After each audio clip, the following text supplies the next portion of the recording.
What's going on, y'all? It's Conscious One coming at you again. Back with some car talk, perhaps some other things. It's unfortunate I have to make these YouTube videos daily just to feel like I'm talking to somebody. And yeah, you really start to realize how much you even appreciate people commenting on your page, because really there's no social life anymore for a lot of us that are awake. Um, like I said, I grew up the only child.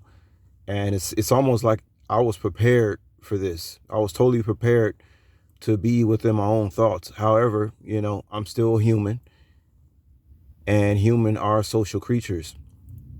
But I tell you, the animal kingdom is starting to seem a lot smarter than this human experience down here. That's what really gets me.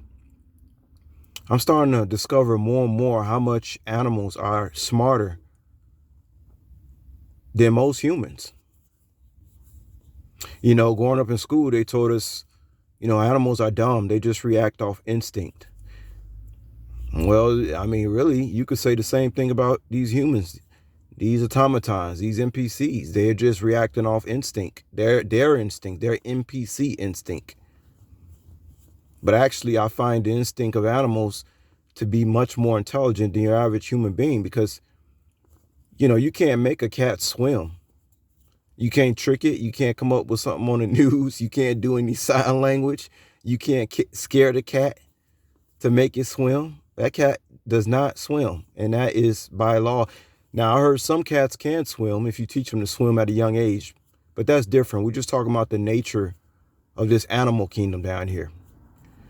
But you look at the human being, and the human being that supposedly does not operate off these instincts can be swayed. If they don't do one thing, like if they don't do this, they usually don't wear a mask. If they usually not shooting themselves up with jabs, somebody can just manipulate them into doing something that's really outside their nature. So to me, the animals are starting to seem more intelligent than human beings. And guys, I tell you, that scares the shit out of me. I cannot tell you guys how much that is frightening. That is frightening. It really has you questioning your existence, and it really has you knowing that you are not of this world. You're in the world, but you're not of the world. Just like, a guy who listens to my YouTube channel, and, people want to say, and he know who he is. People want to say Merry Christmas. What's the point if you don't conversate with me on a daily basis about real things in life? What's the point of popping up out of nowhere and saying Merry Christmas? What does that mean to these people? You see? Because really it means nothing to me. If you want to talk about Merry Christmas, you could say Merry Christmas to me on June 1st. And it'll mean the same thing if you say it to me on December 25th. I can't understand why these people cannot understand that they are in the matrix. And it's like people come back around to test you. You got a lot of adult children out here that like to test you, just like a child would test a parent, to see if you real about what you say. And people can go back on what stuff I've said 10, 15 years ago. You see, I am talking about the same things. See, it's these people out here that change. God don't change. And yes, I said God does not change. A God does not change. He stays consistent. But yeah, just to get off topic, everybody was ordering Papa John's pizza yesterday. I mean, these people were ordering Papa John's off the chain. I got a comment from a guy on my YouTube channel. Forgive me, I can't remember your name right now, but you know who you are.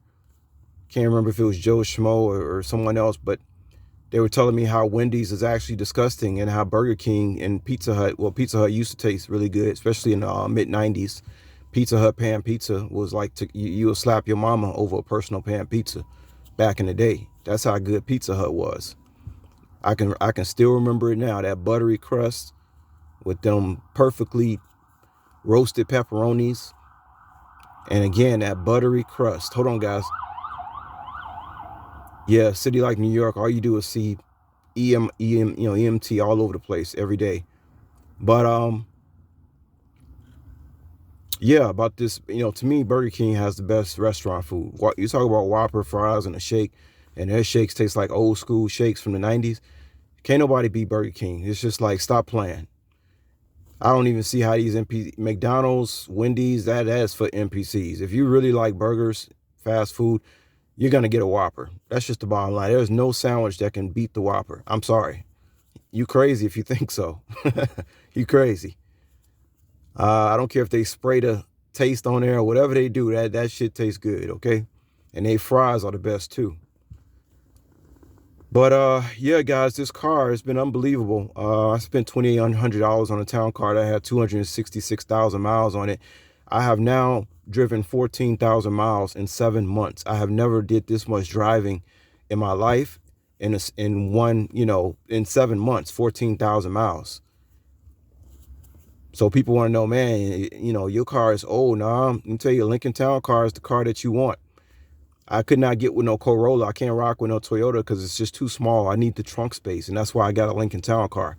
And on the highway, I get up to 28 miles per gallon in a V8 240 horsepower town car.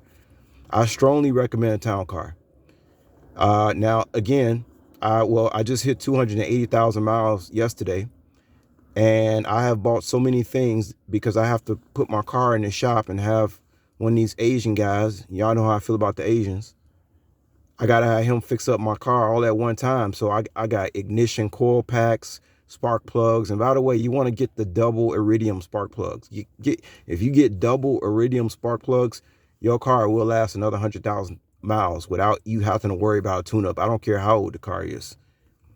But it's amazing, these town cars. Like I said, I used to drive town cars in Vegas when I worked with the limo company, and that was my favorite car to drive, other than the Lexus that I had for my personal at home. Those town cars could nothing really beat a town car. This limo company, they had town cars that had almost 400,000 miles that they were using to pick up VIPs. And those town cars ran like brand new cars, you see? So even though my car only cost me $2,800, the amount of parts that I have had and stuff that I have to do to this car, I'll be honest with y'all, after I do this last thing, putting it in the shop, I'll be done spent almost $6,000. I think about $4,000 fixing it up and another $2,000 just doing miscellaneous stuff like being prepared and stuff like that. Been buying, what do you call those heavy lift things, six ton hydraulic jack. I spend money on stuff, and I spend a lot of money on bulk things. Like when my lights go out, I go buy a bunch of other lights. When I do an oil change, I go buy some more oil filter. I'm the type of person, I don't like to worry about stuff later. I like to get it all over with at one time. But yeah, after I finish this last fix up, this car, oh my God, once I get those ignition coils and those double iridium spark plugs put in here, the car is already smooth. I can only imagine it's going to drive just like those brand new town cars I drove in Vegas. But yeah, I would definitely recommend town car. And it's kind of tripped out because here in New York, they use them as taxis, but they real beat up. My town car is like closer to mint condition, especially the body. But it was so funny. I saw these Muslim guys. I guess they were Arabic or whatever, Middle Eastern, but they walked past my car. I understand if you have a town car in New York, you better lock your shit up because these guys going to want to take your stuff. These guys looked at my town car like it was the best thing they had ever seen. They said, only if I can get my hands on a Lincoln Town Car that looked like that. Because most of the town cars in New York are beat up. I was lucky to find one like this in mint condition, almost in mint condition. Talking about the body. But yeah, these Muslim guys walked past me and they looked like they wanted to do a jack move. Like they had dreams of being an ultimate taxi driver when they saw this car. But I'm very happy. This car is doing me real good. And I'm telling y'all, if you want to get a used car, man, you better get a Lincoln Town Car. It's kind of funny too, because I was listening to a lecture yesterday, and they was talking about cars, and all, out of nowhere, the guy says, yeah, I drive a 97 Lincoln Town Car, and I use a beat up pickup truck, to haul things around. And I'm like, man, smart man. And I'm like, wow, he drives a 97 Town Car. Mine's is a 05 But he drives those real boxy looking town cars, the kind that really look like it came from grandpa, you know. But a town car is unbeatable. You cannot beat no Lincoln Town Car. It is the best American car probably that they ever made, ever. You know, and that's all I got to say. I want to talk some car talk with you guys, but yeah, I tell you, it's tough going out here and knowing that you can't deal with these people no more. You can't talk to them. They somewhere else, man. Like I said, humanity has gone bye-bye. Their minds are someplace else. You know, I'm telling you, it is NPC nation out here, especially y'all know in New York. But yeah, that's all I got to say, and y'all take you out there in peace.